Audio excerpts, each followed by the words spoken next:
بسم اللہ الرحمن الرحیم۔ السلام علیکم۔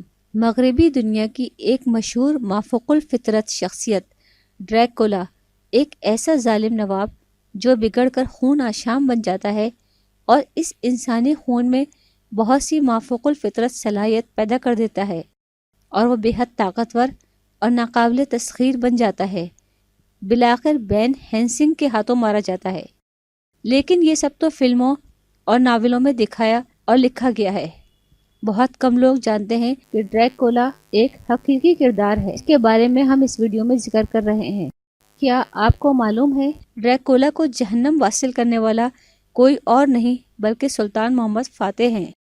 سلطنت عثمانیہ کے سلطان محمد فاتح رحمۃ اللہ علیہ کی فوجوں نے مشرقی یورپ کی طرف پیش قدمی کی، جس میں سربیا، بوسنیا، ہنگری اور رومانیہ وغیرہ شامل ہیں۔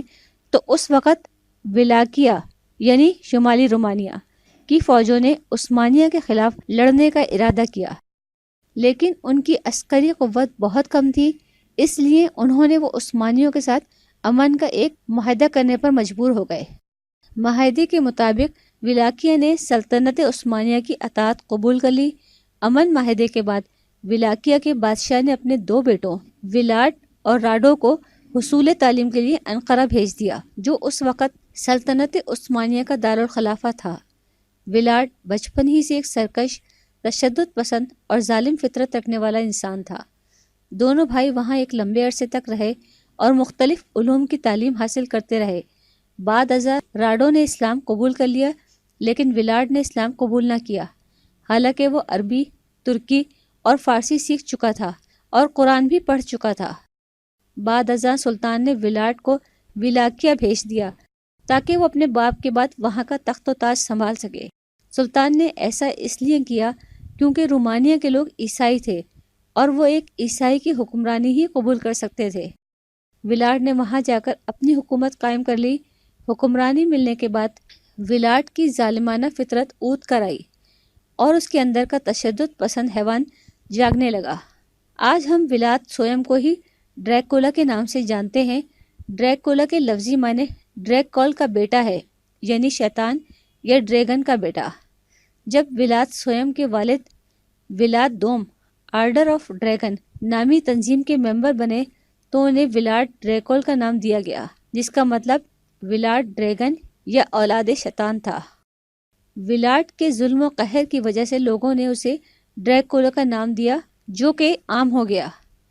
ولاڈ نے اپنی فوج کو منظم کیا اور دن بدن اپنی سلطنت کو مضبوط کرنے میں لگا رہا۔ پھر وہ واقعہ رونما ہوا جس کے بعد اس کا شیطانی چہرہ کھل کر سامنے آ گیا۔ ولاڈ نے اپنی سلطنت میں موجود مسلمانوں کو حکم دیا کہ وہ اپنے عمامے اتار دیں، لیکن مسلمانوں نے ایسا کرنے سے انکار کر دیا۔ اس نے ان کو گرفتار کروا کر ان کے سروں میں لوہے کی بڑی میخیں ٹھکوا کر انہیں شہید کر دیا۔ یہ صریحاً جنگی جرم تھا۔ یہ خبر استنبول تک پہنچی تو مسلمانوں میں غم و غصے کی لہر دوڑ گئی۔ سلطان محمد فاتح نے ولاڈ کی سرکوبی کے لیے ایک لشکر رومانیہ کی طرف روانہ کیا، لیکن ولاڈ بہت عرصے تو استنبول میں رہتے ہوئے عثمانیوں اور ان کی جنگی چالوں کے بارے میں بہت کچھ جان چکا تھا۔ اس نے کئی مقام پر عثمانی فوج کو شکست دی۔ پھر ایک ایسا خونی کھیل شروع ہوا جس کی تاریخ میں مثال نہیں ملتی۔ ولاڈ کی فوجیں زخمی مسلمان فوجیوں کو گرفتار کر کے انہیں بہت بڑے لکڑی کے شہتیروں میں پرو کر سڑکوں کے کنارے لگا دیا کرتی تھیں۔ ایسا وہ اپنی وحشت کی دھاک بٹھانے کے لیے کر رہا تھا۔ یہ طریقہ بہت دردناک تھا۔ اس طریقے میں لکڑی کے بڑے شہتیر، جن کی ایک حصے کو نوکدار بنایا گیا ہوتا تھا، اس کو زمین میں گاڑ کر زخمی مسلمان کو ان میں ایسے پرو دیا جاتا تھا کہ وہ شہتیر ان کے آر پار ہو جاتے تھے اور وہ تڑپ تڑپ کر اذیتناک موت مرتے تھے۔ ولاد سویم ایک خالص شیطان تھا۔ اس نے سزائے موت کے نت نئے اور ظالمانہ طریقے ایجاد کیے، جن میں ایک سولی چڑھانا تھا۔ جس شخص کو یہ سزا دی جاتی تھی، اس کے جسم کے نچلے حصے سے ایک نوکدار چیز گھسائی جاتی، جو پورے جسم سے ہو کر اس کے اوپری حصے، سر یا کندھے سے باہر آ جاتی تھی۔ سلطان محمد نے ولاڈ کے مقابلے میں اس کے بھائی راڈو کو ایک لشکر کے ساتھ رومانیہ روانہ کیا۔ جب وہ لشکر رومانیہ پہنچا تو انہیں راستوں میں 20,000 سے زیادہ ایسی مسلمانوں کی لاشیں ملی جن کو ولاڈ نے شہتیروں میں پرو دیا تھا۔ عثمانی فوجوں کے دوسرے خونریز حملے نے ولاڈ کی فوجوں کے قدم اکھیڑ دیے اور بالآخر ولاڈ ایک آسمانی تیر انداز نے نشانہ بنا کر جہنم واصل کیا۔ بعد ازاں ولاڈ سویم عرف ڈریکولا کا سر دھڑ سے الگ کر کے موجودہ استنبول کے دروازے پہ لٹکا دیا، جس کا سر کئی مہینوں تک اس کے دروازے پہ لٹکا رہا۔ یہ ڈریکولا دور کا خاتمہ تھا۔ اس دن سے آج تک بہت سے لوگ نہیں جانتے کہ مسلمانوں نے ڈریکولا کو شکست دی تھی۔ ولاڈ کے بارے میں بہت سے قصے مشہور ہیں کہ اسے انسانی خون کی لت لگ چکی تھی اور وہ انسانی گوشت تک کھایا کرتا تھا۔ یہ قصے درست ہیں یا نہیں، پر یہ حقیقت ہے کہ وہ تاریخ کا ظالم ترین انسانوں میں سے ایک تھا۔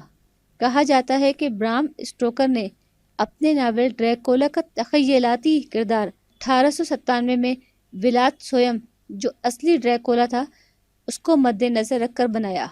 ایسی ہی مفید معلومات کے لیے آپ ہمارے چینل کو سبسکرائب اور ساتھ ہی بیل آئیکن کو پریس کریں تاکہ ہر نئی آنے والی ویڈیو آپ لوگوں کو فوری طور پر ملتی رہے۔ اگر ہماری ویڈیو پسند آئی ہو تو آپ اپنے دوستوں اور احباب کے ساتھ ضرور شیئر کریں۔ آنے والی نئی ویڈیو تک ہم آپ سے اجازت چاہتے ہیں۔